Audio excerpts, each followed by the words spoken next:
नमस्कार दोस्तों, हिस्ट्री संग्राम में मैं रोहित एक बार आपका फिर से स्वागत करता हूं। यूपी बीएड एंट्रेंस एग्जाम 2022 की अगर आप तैयारी कर रहे हैं तो आपकी थर्ड क्लास आपकी प्रस्तुत है।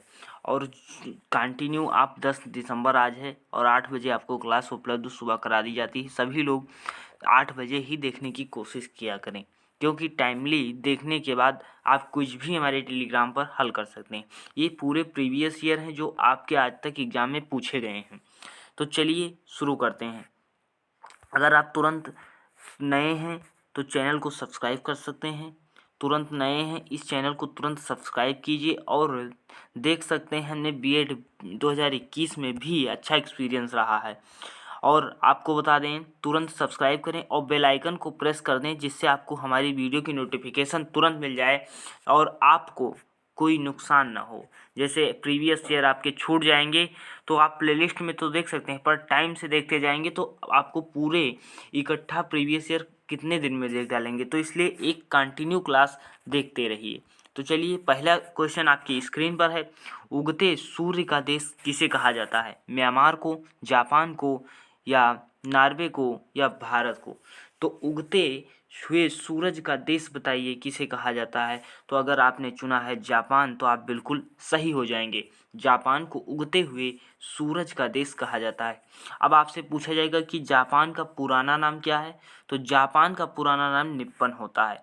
नेक्स्ट आपकी स्क्रीन पर संविधान संशोधन से क्वेश्चन है। संविधान संशोधन से एक क्वेश्चन पूछा जाता है कभी कभी एक साल के गैप पर। और अभी आपका पूछा गया था, अब की बार सिक्किम कब जोड़ा गया। तो सिक्किम जो था 36वां संविधान संशोधन 1975 द्वारा जो है सिक्किम को पूर्ण राज्य का दर्जा दिया जाता है। 36वां संविधान संशोधन 1975 में जो होता है उसके द्वारा सिक्किम को पूर्ण राज्य का दर्जा दिया जाता है। या यूपी बीएड 2021 का क्वेश्चन है, लेकिन यह प्रीवियस ईयर है और प्रीवियस ईयर है 18 का है शायद। किस संविधान संशोधन के द्वारा मताधिकार की आयु को 21 वर्ष से घटा करके 18 वर्ष किया गया? अब 55वां संविधान संशोधन 1986, 61वां संविधान संशोधन 1989, इनमें से कोई नहीं। 56वां संविधान संशोधन 1989। तो अगर आपने चुना है 61वां संविधान संशोधन 1989 तो आप बिल्कुल सही हो जाएंगे। 61वां संविधान संशोधन 1989 द्वारा मताधिकार की आयु को 21 वर्ष से घटा करके 18 वर्ष किया जाता है। नेक्स्ट आपकी स्क्रीन पर क्वेश्चन है, विश्व शिक्षक दिवस कब मनाया जाता है? अब कुछ लोगों ने कहा होगा ये क्वेश्चन इतना सरल है 5 सितंबर, तो आप गलत हो जाएंगे, क्योंकि राष्ट्रीय शिक्षक दिवस 5 सितंबर को मनाया जाता है। और विश्व शिक्षक आपसे पूछा जाए विश्व शिक्षक दिवस कब मनाया जाता है, तो विश्व शिक्षक दिवस 5 अक्टूबर को मनाया जाता है और राष्ट्रीय शिक्षक दिवस 5 सितंबर को मनाया जाता है। नेक्स्ट आपकी स्क्रीन पर क्वेश्चन है 4 नंबर, किसके द्वारा खालसा पंथ की स्थापना की गई थी? गुरु तेग बहादुर, गुरु गोविंद सिंह, गुरु हरगोविंद। तो सिख में कितने गुरुकुल हुए हैं? 10 गुरु हुए हैं। 10 गुरु हुए हैं। 10वें गुरु कौन थे? तो गुरु गोविंद सिंह थे। गुरु गोविंद सिंह 10वें गुरु थे। अब आपसे पूछा गया कि खालसा पंथ की स्थापना कब हुई? हम पूछ रहे हैं कब हुई और किसने की। तो खालसा पंथ की स्थापना 1699 में होती है। 1699 में होती है। और यह कौन करते हैं? तो यह गुरु गोविंद सिंह करते हैं। नेक्स्ट आपकी स्क्रीन पर क्वेश्चन है 5 नंबर, भांगड़ा नागल परियोजना किस नदी पर है? परियोजना से रिलेटेड भी क्वेश्चन है। भांगड़ा नागल परियोजना किस नदी पर स्थित है? महानदी पर, सतलज नदी पर, या कृष्णा या ताप्ती पर? तो अगर आपने चुना है सतलुज तो आप बिल्कुल सही हो जाएंगे। भांगड़ा नागल परियोजना जो है सतलुज नदी पर स्थित है। भांगड़ा नागल परियोजना सतलुज नदी पर स्थित है। नेक्स्ट आपकी स्क्रीन पर क्वेश्चन है 6 नंबर, जिसे आप बताने की कोशिश करेंगे और समझने वाला क्वेश्चन है। सूर्य ग्रहण होता है जब सूर्य, पृथ्वी, चंद्रमा के बीच आता है। इनमें से कोई नहीं। पृथ्वी सूर्य और चंद्रमा के बीच होती है। सूर्य, पृथ्वी और चंद्रमा सूर्य और पृथ्वी के बीच आता है। तो इसको बाद में पढ़िए, पहले हमारे द्वारा समझाए गए को समझिए कि क्या हम बता रहे हैं। अब आप जब समझेंगे तो क्या होगा, आप समझिए, पहले आप समझिए। ये है सूर्य। ये है सूर्य हैं, सूर्य हैं, ये हमारे सूर्य हैं। ये अपनी पृथ्वी, यहाँ हम लोग रह रहे हैं। अब यहाँ हम लोग रह रहे हैं, जब प्रकाश आएगा यहाँ पे तो हम समझेंगे यहाँ प्रकाश दिख रहा है। अब जब यह प्रकाश यहाँ पर नहीं आएगा, जब पृथ्वी पर जब सूर्य का प्रकाश नहीं आएगा तभी तो सूर्य ग्रहण होगा। जब हमें प्रकाश नहीं दिखेगा तो ग्रहण होगा, सूर्य ग्रहण होगा। अब बीच में जब चंद्रमा आ जाए, बीच में जब चंदा मामा आ जाए तो क्या होता है, जब बीच में चंद्रमा आ जाए तो क्या होता है, तब सूर्य ग्रहण हो जाता है कि सूर्य की छाया, सूर्य का प्रकाश पृथ्वी पर नहीं आता, इसीलिए क्या होता है। तो आप बताएंगे क्या, सूर्य और सूर्य और पृथ्वी के बीच चंद्रमा आ जाए, सूर्य और पृथ्वी के बीच चंद्रमा आ जाए। आप ऑप्शन देख लीजिए आप कौन सा था। अब ऑप्शन में आप देखने की कोशिश करेंगे कि सूर्य और पृथ्वी के बीच चंद्रमा आ जाए। अब यहाँ पे क्या दिया गया है, सूर्य पृथ्वी और चंद्रमा के बीच आता है, सूर्य जो है पृथ्वी और चंद्रमा के बीच आता है, जो कि यहाँ चंद्रमा आया था, यह गलत हो जाएगा। इनमें से कोई नहीं, अभी हम कह नहीं सकते। पृथ्वी, सूर्य और चंद्रमा की, भाई ये पृथ्वी थोड़ा आई है, ये चंद्रमा आया है, ये भी गलत होगा। इसका मतलब ए सही होगा, इसे पढ़ भी सकते हैं। चंद्रमा, चंद्रमा, सूर्य, सूर्य पृथ्वी के बीच आ जाता है। इसका मतलब आपका ऑप्शन नंबर डी बिल्कुल सही है। अब आप लोग समझ चुके होंगे, अब आपसे यह क्वेश्चन गलत भी नहीं होगा। NCTE का फुल फॉर्म बताइए क्या है। NCTE का फुल फॉर्म क्या है। National council for teacher education, इनमें से कोई नहीं। National commission for teacher education, national council for teacher education. तो आप बताने की कोशिश करें, national council for teacher education. अगर आपने बताया है national council for teacher education तो आप बिल्कुल सही हो जाएंगे। अब हम आपसे पूछेंगे NCTE की स्थापना कब होती है, तो 1993 में NCTE की स्थापना होती है। और आप लोग कंटिन्यू वीडियो देखने के बाद कुछ भी हल करें और आप पूरे प्रीवियस ईयर हल कर डालिए, फिर आपको ऐसी रणनीति के साथ बताया जाएगा कि हाँ किस तरह से पढ़ाई की जा सकती है। और अगर आप वीडियो ये आज देख रहे हैं तो आप जा करके प्लेलिस्ट में हमने 3 वीडियो अपलोड किए हैं, अभी आज तीसरा वीडियो है, इसे भी आप देख लीजिए और आप प्लेलिस्ट में सारी वीडियो देख डालिए। जैनवाद के अनुसार कितने तीर्थंकर हैं, तो जैनवाद के यह दूसरी क्लास में भी बताया गया था कि जैनवाद के अंतर्गत 24 तीर्थंकर हैं। और 24वें तीर्थंकर कौन है, 24वें तीर्थंकर आपको बताना है, आपको बताना है कमेंट सेक्शन में 24वें तीर्थंकर कौन है। और पहले तीर्थंकर कौन थे यह भी आपको बताया गया था, लेकिन हम बता दें पहले तीर्थंकर ऋषभदेव थे।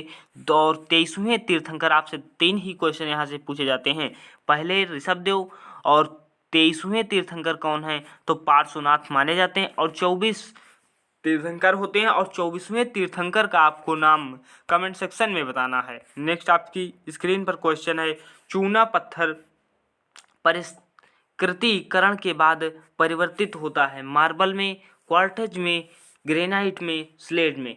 तो आपको बता दें मार्बल क्या होता है, मार्बल एक कायांतरित सेल होता है, कायांतरित सेल होता है। जो चूना पत्थर जब परिष्कृत होने के बाद मार्बल या संगमरमर बनता है। आपसे बता दें चूना पत्थर परिष्कृतिकरण के बाद जो है, परिष्कृतिकरण के बाद क्या किसमें परिवर्तित होता है, तो मार्बल या संगमरमर में परिवर्तित होता है, चाहे संगमरमर कहिए और चाहे मार्बल कहिए। अब यहाँ से RBI से एक क्वेश्चन है, समझ लीजिए क्या है।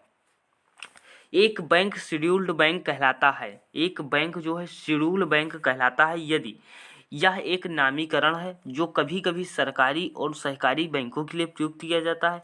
इनमें से कोई नहीं, यह 1969 एवं उसके बाद घोषित राष्ट्रीय बैंकों की सूची है। यह RBI एक्ट 1934 की द्वितीय अनुसूची में शामिल है। अब आपसे बता दें RBI एक्ट क्या है, तो RBI एक्ट 1934 के तहत 1935 में रिजर्व बैंक की स्थापना होती है।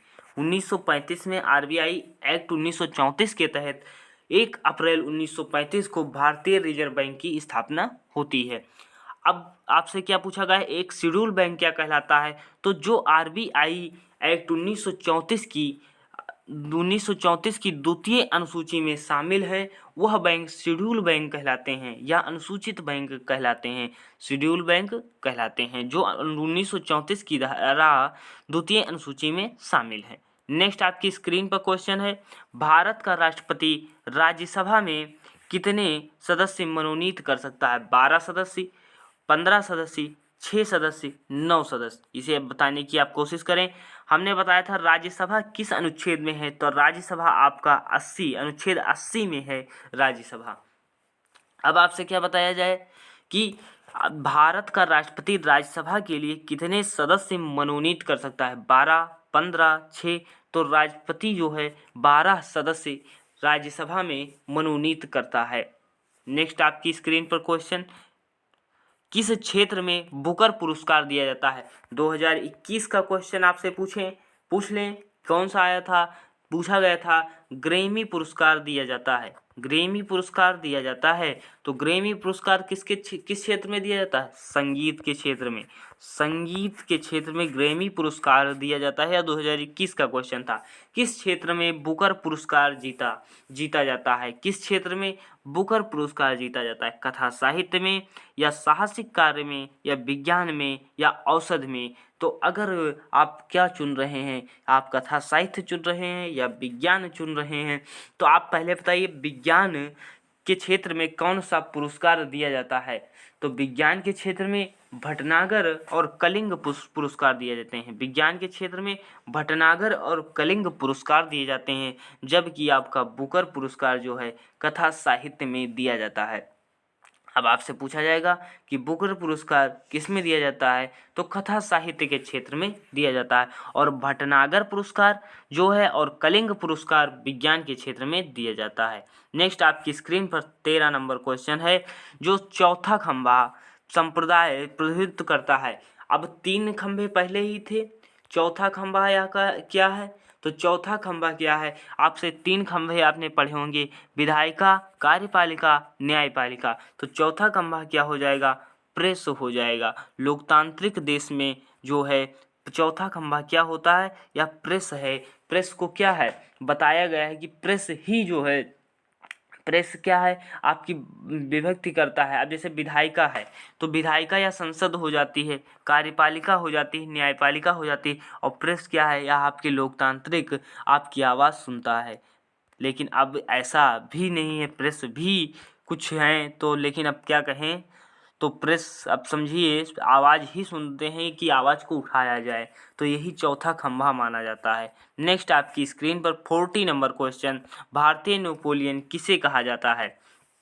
अब ये आपको बता दें, हिंट देते हैं, समुद्र अशोक, चंद्रगुप्त मौर्य, समुद्रगुप्त, चंद्रगुप्त विक्रमादित्य। अब यह गुप्त वंश के शासक ही रहे हैं। और यह कौन हो सकते हैं? भारतीय नेपोलियन की संज्ञा किसे कही जाती है? तो भारतीय नेपोलियन की संज्ञा समुद्रगुप्त को दी जाती है। समुद्रगुप्त महान शासक हुए हैं, एक ऐसे सम्राट हुए हैं जिन्होंने गुप्त साम्राज्य का कीर्तिमान स्थापित किया है। नेक्स्ट आपकी स्क्रीन पर क्वेश्चन है, सौरमंडल में किन ग्रहों को निकृष्ट ग्रह के रूप में जाना जाता है?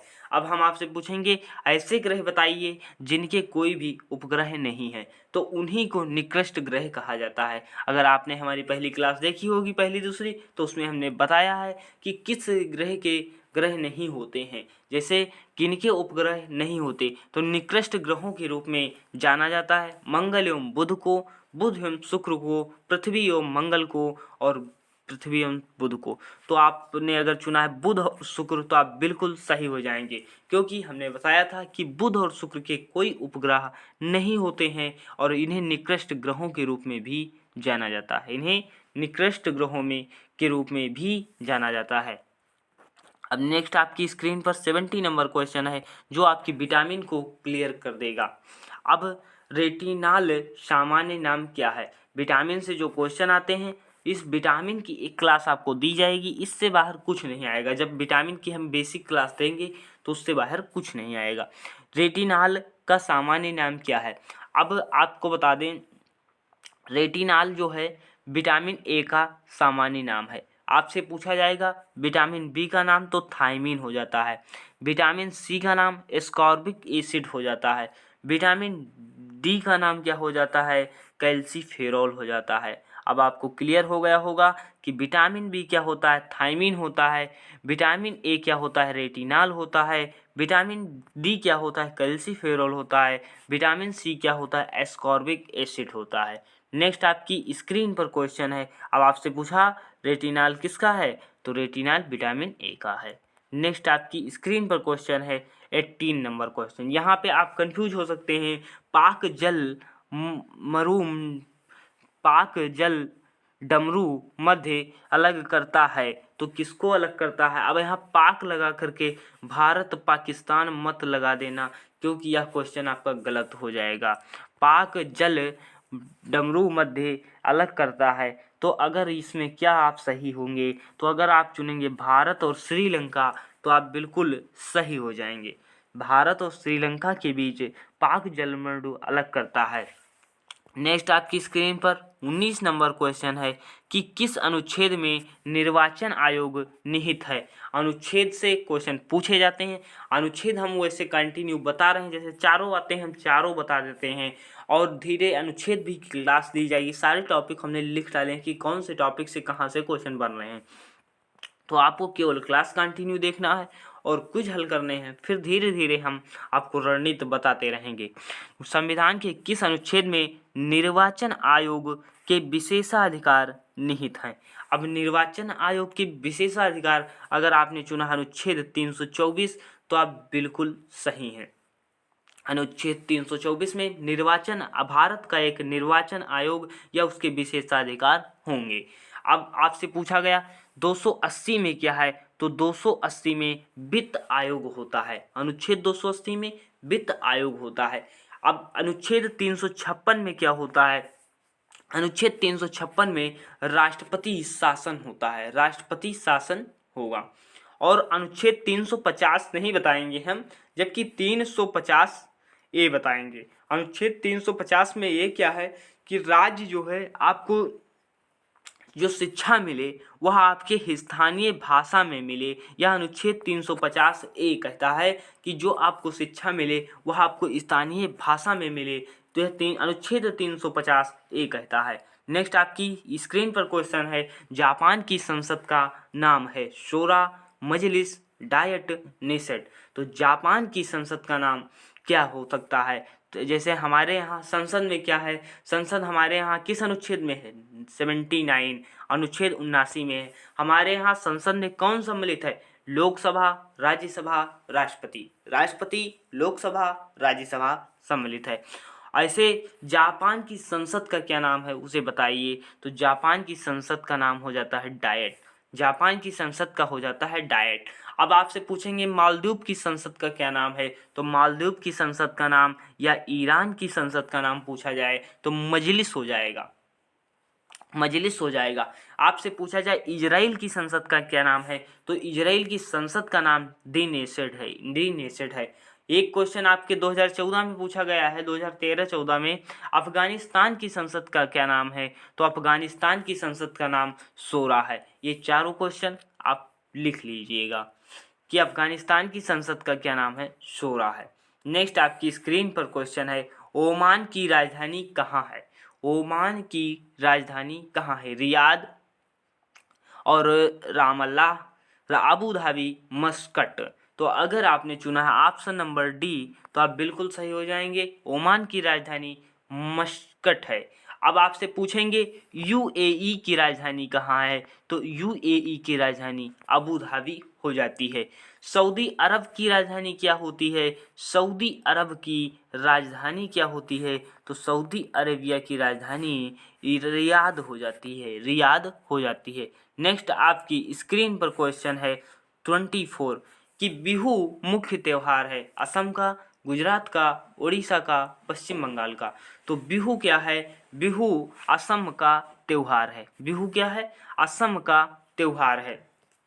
आपसे पूछा जाएगा कि बिहू किसका है, असम का त्यौहार है। अब आपसे पूछा जाएगा कि जो है पूजा, दुर्गा पूजा कहाँ का त्यौहार है, तो दुर्गा पूजा आपका त्यौहार पश्चिम बंगाल में होता है। दुर्गा पूजा पश्चिम बंगाल में होता है और गरबा आपका गुजरात में होता है।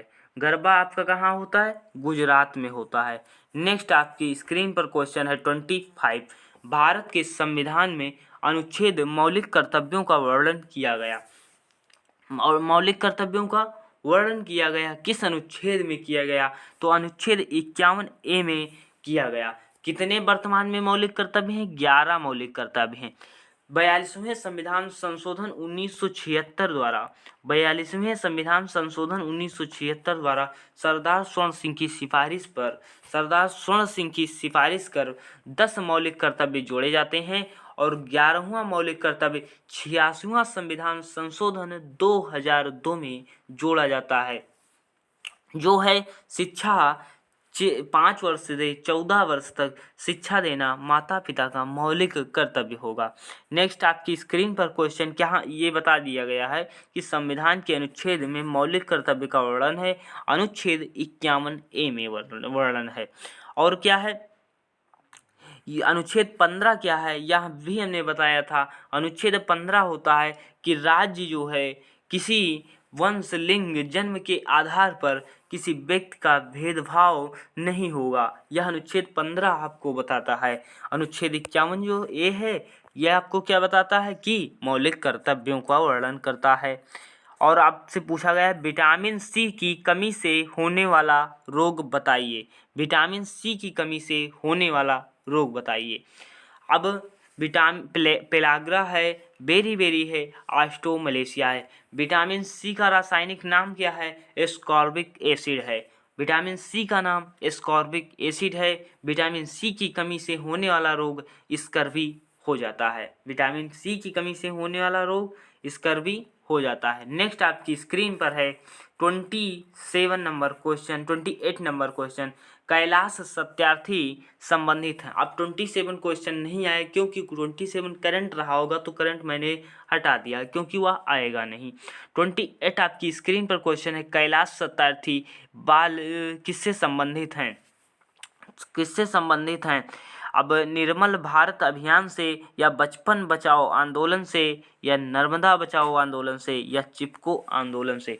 तो कैलाश सत्यार्थी के बारे में क्वेश्चन पूछा गया है तो इन्होंने बचपन बचाओ आंदोलन से यह संबंधित हैं। आपको बता दें कैलाश सत्यार्थी आपसे पूछा जाए तो आप बचपन बचाओ आंदोलन से संबंधित हो जाएंगे। नेक्स्ट आपकी स्क्रीन पर क्वेश्चन है 31 फ्रांसीसी क्रांति का सही नारा क्या था? तो फ्रांसीसी क्रांति कब होती है? 1789 में होती है। फ्रांसीसी क्रांति कब होती है? 1789 में होती है। फ्रांसीसी क्रांति का नारा क्या था? तो फ्रांसीसी क्रांति का नारा स्वतंत्रता था, अधिकार था, कर्तव्य था, समता समानता था, भ्रातृत्व था। समता समानता भ्रातृत्व था, क्या था आप बताने की कोशिश करें। तो अगर आपने क्या चुना है? स्वतंत्रता चुना है, समानता चुना है और भ्रातृत्व चुना है तो आप बिल्कुल सही हो जाएंगे। फ्रांसीसी क्रांति 1789 में होती है जिसका मुख्य नारा सही नारा क्या था? स्वतंत्रता, समानता, भ्रातृत्व था। नेक्स्ट आपकी 34 क्वेश्चन है कि भारत में सर्वाधिक पुराना ग्रंथ कौन सा है? अब कुछ लोग रामायण बता देंगे और कुछ लोग न्याय बताएंगे तो आप बताइए कि क्या हो सकता है कि भारत में सर्वाधिक पुराना ग्रंथ कौन सा है? कुछ लोग तो रामायण ही गेस कर रहे होंगे तो उनका गलत हो जाएगा। ऋग्वेद सबसे पुराना है। ऋग्वेद सर्वाधिक पुराना ग्रंथ माना जाता है। नेक्स्ट आपकी स्क्रीन पर क्वेश्चन है 35 किसी प्राणी की ज्ञानेंद्रियां उसे सहायता प्रदान करती हैं श्वसन, गतिशीलता में, तीव्र वृद्धि में या उद्दीपक के प्रतिक्रिया में। अब ज्ञानेंद्रियां क्या होती हैं? आप जानते हैं या नहीं जानते? स्पर्श के प्रति उद्दीपक कार्य करने में होती हैं। ज्ञानेंद्रियां आपको जैसे बता दें क्या है? आँख है, कान है, जिह्वा है, त्वचा है। यह क्या होता है? किसी प्राणी की जो ज्ञानेंद्रियां होती हैं वह स्पर्श प्रति के उद्दीपक का कार्य करती हैं, तो यही हो जाएगा उद्दीपक के प्रति अनुक्रिया करने में, उद्दीपक के प्रति प्रतिक्रिया करने में। अब ज्ञानेंद्रियां जैसे आँख है, कान है, नाक है, त्वचा है, इससे आप क्या करेंगे, अनुक्रिया प्रतिक्रिया करेंगे, तो उद्दीपक के प्रति अनुक्रिया करने में हो जाएगा। नेक्स्ट आपका 36 क्वेश्चन है कि भारत में हरित क्रांति का जनक कहा जाता है। तो भारत में हरित क्रांति का जनक कहा जाता है, पिछली क्लास में भी हमने बताया था कि भारत में हरित क्रांति का जनक कहा जाता है वर्गीस कुरियन को, इनमें से कोई नहीं, एम.एस. स्वामीनाथन को, सी.डी. देशमुख को। तो भारतीय हरित क्रांति का जनक किसे कहा जाता है, या आप बताने की कोशिश करें। तो भारतीय हरित क्रांति का जनक एम.एस. स्वामीनाथन को कहा जाता है। अगर आपने चुना है एम.एस. स्वामीनाथन तो आप बिल्कुल सही हो जाएंगे। हम आपसे पूछेंगे भारत में श्वेत क्रांति का जनक कहा जाता है, भारत में श्वेत क्रांति का जनक कहा जाता है, श्वेत क्रांति का जनक कहा जाता है, तो डॉक्टर वर्गीस कुरियन हो जाते हैं, श्वेत क्रांति के जनक हो जाते हैं। नेक्स्ट आपकी स्क्रीन पर क्वेश्चन है 37 कि निम्नलिखित में से कौन सा नाटक विलियम शेक्सपियर द्वारा नहीं लिखा गया है, Julius Caesar, Hamlet, arm the man, as you like it, as you like it. तो जूलियस सीजर है, हैमलेट है, एज यू लाइक इट है, यह किसके हो जाते हैं, यह शेक्सपियर के हो जाते हैं। जबकि आर्म्स एंड दी मैन किसका है, यह आप बताने की कोशिश करें, तो यह जॉर्ज बर्नार्ड शॉ का है, जॉर्ज बर्नार्ड शॉ का है, या जॉर्ज बर्नार्ड शॉ का यह है arm and the man. Next आपकी स्क्रीन पर है 39 नंबर क्वेश्चन कि राष्ट्रीय प्रतिरक्षा संस्थान स्थित है चेन्नई में।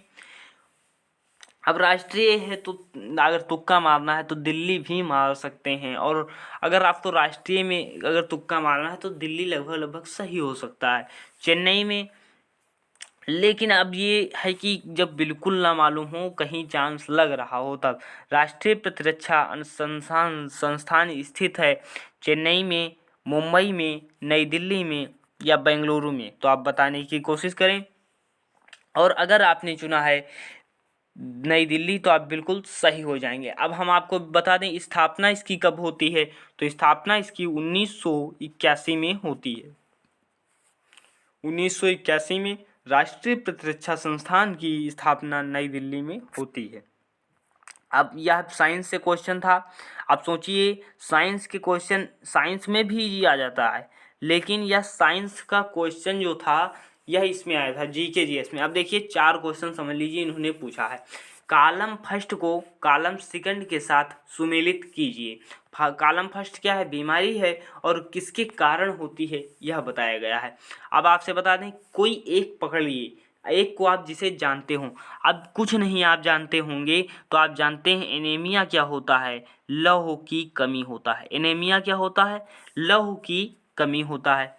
कोलेरा क्या, आप कोलेरा आप नहीं जानते मान लीजिए, तो रिंगवार्म जरूर जानते हैं। रिंगवार्म क्या होता है, फंजाई होता है। रिंगवार्म क्या होता है, फंजाई होता है।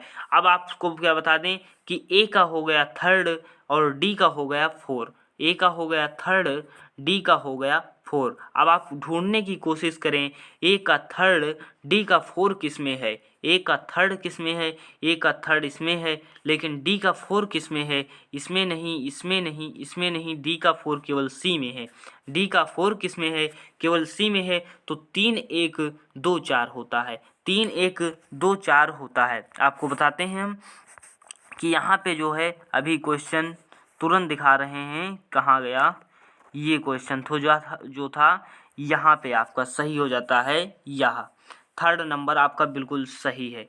अब इससे आपको मिला दें कि किसके कारण क्या होता है, यहाँ पे आपको बताने की कोशिश करेंगे कि किसके कारण क्या होता है। अब आपको रिंगवार्म क्या होता है, फंजाई होता है, और मलेरिया किसके कारण होता है, प्रोटोजोआ के कारण होता है, और कोलेरा क्या है, यह बैक्टीरिया के कारण होता है, जबकि एनीमिया क्या है, लौह की कमी होती है। अब यहाँ पे आपको समझ में आ गया होगा, 3 होता है, 3 होता है, 1 होता है, 2 होता है, 4 होता है, 3 होता है, 1 होता है, 2 होता है, 4 होता है। ये आपको दिखा दें 3 होता है, 1 2 4, यही थर्ड आपका सही हो गया। नेक्स्ट आपकी स्क्रीन पर क्वेश्चन है कि निम्नलिखित में से राज्य हड़प नीति से संबंधित है। आपको बता दें 1857 की क्रांति हुई थी, जिसका कारण एक राज्य हड़प ही नीति ही था। जो राज्य हड़प नीति लॉर्ड डलहौजी की थी कि किसी राज्य पे कब्जा कर लेना, उस राज्य पे अपने अधिकार शासन करना। तो क्या है, यह लॉर्ड डलहौजी से ही संबंधित थी। लॉर्ड डलहौजी के कारण ही समझ लीजिए, यह 1857 का एक कारण यह राज्य हड़प नीति ही था विशेष। अब नेक्स्ट आपकी स्क्रीन पर है 43 क्वेश्चन आपकी स्क्रीन पर है कि निम्नलिखित में से कौन सा इनपुट डिवाइस नहीं है। अब इनपुट डिवाइस क्या है, यह है कंप्यूटर। कंप्यूटर है या यह आपका कंप्यूटर होता है, आपका किया हुआ यह आपका मान लीजिए यह है कंप्यूटर। इसमें आप क्या करेंगे, यह आपका कंप्यूटर है, इसमें आप डेटा देंगे, जिसके माध्यम से आप डेटा देते हैं वह इनपुट होता है। जब यह आपको परिणाम दे दे, जिसके माध्यम से यह परिणाम देता है, वह आउटपुट होता है। अब आपको बताते हैं कि क्या होगा यहाँ पे क्वेश्चन, कौन सा इनपुट डिवाइस नहीं है। कैमरा क्या होता है, कैमरा आपका इनपुट डिवाइस होता है। माउस क्या होता है, इनपुट डिवाइस होता है। कीबोर्ड क्या है, इनपुट डिवाइस होता है। जबकि प्रिंटर से आप रिजल्ट प्रदान करते हैं, प्रिंटर से आप प्रिंट करके परिणाम को देखते हैं जो आपने दिया था, वह क्या है, प्रिंटर होता है। Camera input device, keyboard input device है, माउस इनपुट डिवाइस है, जबकि प्रिंटर जो आपका है यह आउटपुट डिवाइस होता है। नेक्स्ट आपकी स्क्रीन पर क्वेश्चन जो है 44 है कि पद्मावत किस लेखक की रचना है। पद्मावत किस लेखक की रचना पर आधारित है। यह प्रश्न हम आशा करते हैं कि आप सभी लोग सही देंगे आंसर।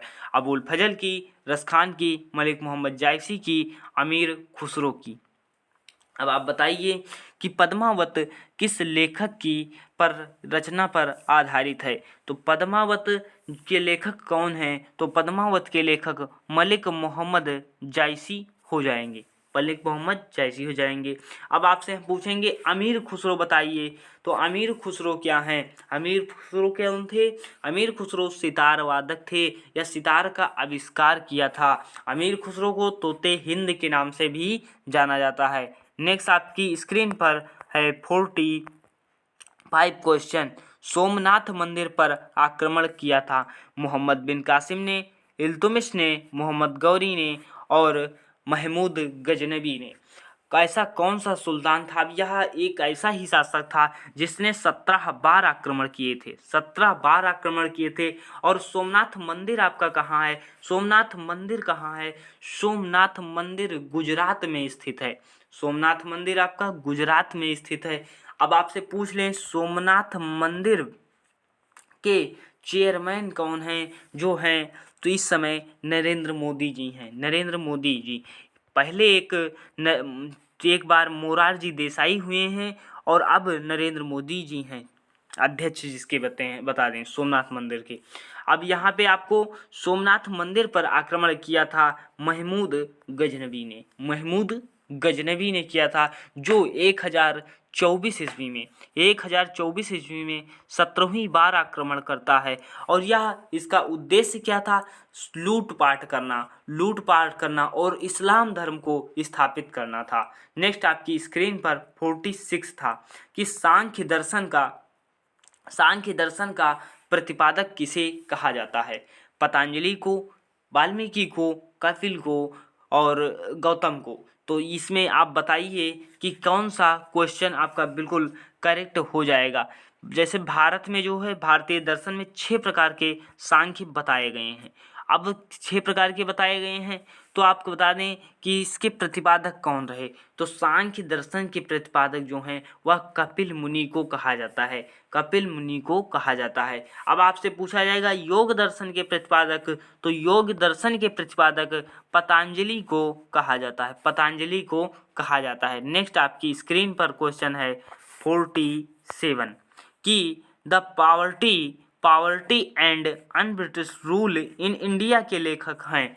प्रसिद्ध पुस्तक poverty and un-British rule in India के लेखक कौन हैं। दादा भाई नौरोजी, इनमें से कोई नहीं, महात्मा गांधी, गोपाल कृष्ण गोखले। तो poverty and un British rule India के लेखक जो हो जाते हैं दादा भाई नौरोजी हो जाएंगे। अब दादा भाई नौरोजी के बारे में the old man of India इन्हें भी कहा जाता है। नेक्स्ट आपकी स्क्रीन पर है 48 नंबर क्वेश्चन। निम्नलिखित में से प्रसिद्ध हिंदी पत्रिका सरस्वती पत्रिका के संपादक रहे हैं पंडित पूर्णचंद्र, महावीर प्रसाद द्विवेदी, राजा शिव प्रसाद सितारे हिंद, बाल कृष्ण भट्ट। सरस्वती पत्रिका के यशस्वी संपादक कौन रहे हैं, यह आप लोग का आंसर देने की कोशिश करेंगे। अब आप बताइए, अगर आपने चुना है ऑप्शन नंबर बी तो आप बिल्कुल महावीर प्रसाद द्विवेदी, आप बिल्कुल सही हो जाएंगे। इसके आंसर महावीर प्रसाद द्विवेदी सरस्वती पत्रिका के संपादक रहे हैं। आपसे पूछा जाएगा सरस्वती पत्रिका कैसी पत्रिका थी, तो हिंदी पत्रिका थी। नेक्स्ट आपकी स्क्रीन पर क्वेश्चन है जो मदर पुस्तक, एक पुस्तक से क्वेश्चन आता है। इस पुस्तक में आप क्या बताएं, मदर पुस्तक किसने लिखी, इसका आंसर देने की कोशिश करें। बेन जॉनसन ने, ऑस्कर वाइल्ड ने, टी.एस. इलियट ने, मैक्सिम गॉर्की ने। तो 19 का डी हो जाएगा, 49 का मैक्सिम गॉर्की हो जाएंगे। मदर पुस्तक के लिए किसने लिखी, मैक्सिम गॉर्की ने लिखी। लास्ट क्वेश्चन हमारी क्लास का होगा जो जीएसटी से है और काफ़ी अच्छा क्वेश्चन है जो पूछा गया है, और हमारे इसके सॉल्यूशन से एक दो क्वेश्चन भी पूछे जा सकते हैं। वस्तु एवं सेवा कर जीएसटी, अब आपसे पूछेंगे जीएसटी क्या है, तो जीएसटी इनडायरेक्ट टैक्स है, अप्रत्यक्ष कर होता है। जीएसटी क्या है, अप्रत्यक्ष कर होता है, अप्रत्यक्ष कर होता है। जीएसटी लागू करने वाला सबसे पहला देश क्या है, तो सबसे पहला देश है फ्रांस। सबसे पहला देश कौन सा है, फ्रांस हो जाता है। अब आपसे पूछा जाएगा कि जीएसटी लागू करने वाला पहला भारत का राज्य कौन है, तो भारत में सबसे पहले जीएसटी असम में लागू होती है, असम में लागू होती है। नेक्स्ट आपकी स्क्रीन पर क्वेश्चन है कि वस्तु सेवा कर भारत में लागू हुआ तो 1 अप्रैल 2017 बताएंगे या 1 जुलाई 2017 बताएंगे, इसमें से आप डिसाइड कीजिए। तो अगर आपने चुना है 1 जुलाई 2017 तो आप बिल्कुल सही हो जाएंगे और आपका आंसर बिल्कुल सही है। अब आपसे बताएं कि आपने अगर पूरी क्लास को एंजॉय किया है, इसके लिए आपने पूरी क्लास को देखा, इसके लिए आपको तहे दिल से धन्यवाद। और अगर आप चैनल पर नए थे तो आप जा कर के प्लेलिस्ट में सारी वीडियो देख डालिए और चैनल को लाइक कीजिए, शेयर कीजिए, और सब्सक्राइब अभी नहीं किया तो तुरंत सब्सक्राइब कर लीजिए, नोटिफिकेशन ऑन कर लीजिए, जिससे आने वाली वीडियो आपको तुरंत मिल जाए। तो आपको पूरी क्लास देखिए और बेसिक बहुत जल्द आपको कराया जाएगा। तो चलते हैं, मिलते हैं फिर नेक्स्ट वीडियो में। धन्यवाद। जय हिंद, जय भारत।